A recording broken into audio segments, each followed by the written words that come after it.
Tapos meron din ako dito guys na tanim na kamote. Ayan, kung saan saan ko na lang tinanim tong mga kamote. So ito, siguro meron din tong ay, marami. Parang maraming laman to.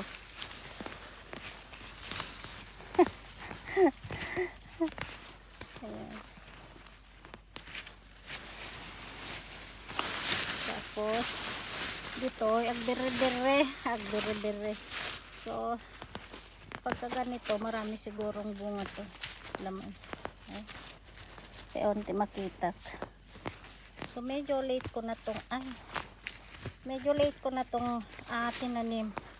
So hindi naman tong laman ang gusto ko dito, yung talbos lang sana, pero tignan nyo naman, marami siyang bunga. Ayan.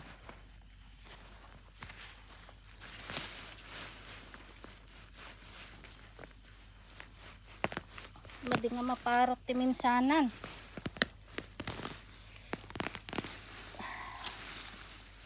Ayan.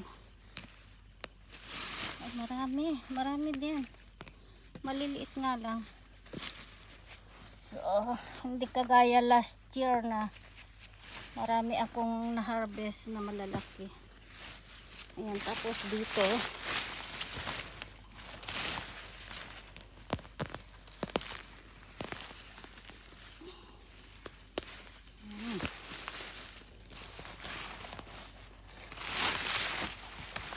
ayan, parang marami dito guys. Parutin tayo.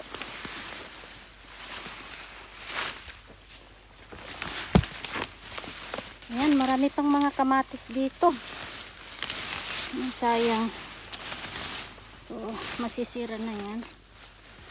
Tapos dito tayo. Nasaan na ba yung pangkutkot ko? Ayan. Marami pala dito. Ayan. Andito ang bunga. Laman ba tawag dyan? Bunga ba? Yes. Ay, babasit pa eh. Ayan. Ayan ang isang puno.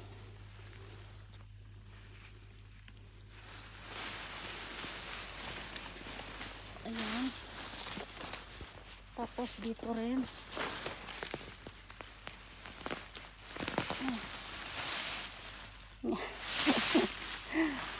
Ayan ang kamote. So mas maganda siguro parut-parutin na lang natin ng ganito para sasama yung mga bunga. Pero mabigat.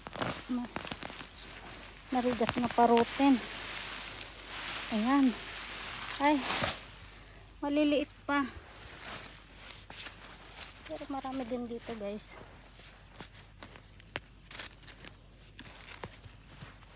Tapos kutkot tayo lang, kutkot dito eh.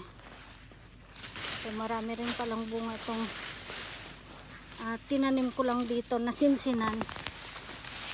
Dahil itong talbos sana ang gusto ko, kaso itong kamote na to hindi siya nagtalbos ng mahaba. So ganito lang yung talbos niya, kaya hindi ko to nakainan. Ayan.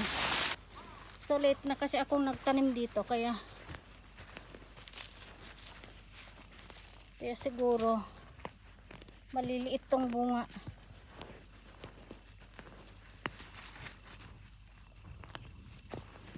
Maliliit nga. Oh. Napudpud ti ima nga kakukot-kutan. Ano ba yan? So dito meron, ay wow, meron din siyang malaki. Tapos so dublihin ko na lang tong kutkutin. Malalim po yung mga laman. So ito naman yung na-harvest ko dito. Tapos meron pa pala dito. Meron pang isang puno dito. Meron din siya.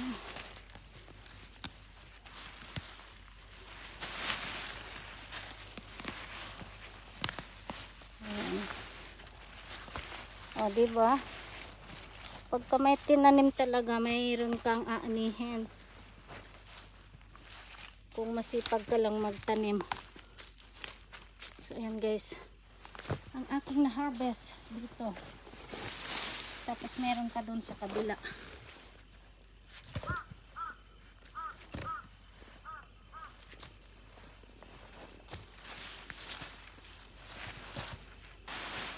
So, ayan. Ito naman yung na-harvest ko dito. Masyadong maramot.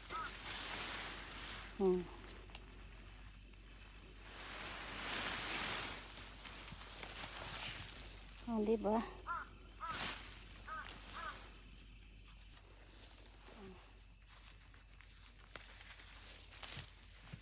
Tapos, ayan. So, ilagay na natin dito sa container itong mga na-harvest natin. Nagado nga na-harvest.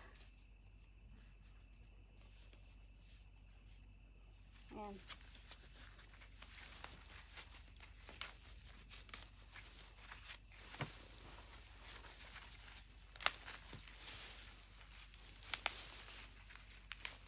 Medyo babasit pa eh. Ay. So, ito yung ganito yung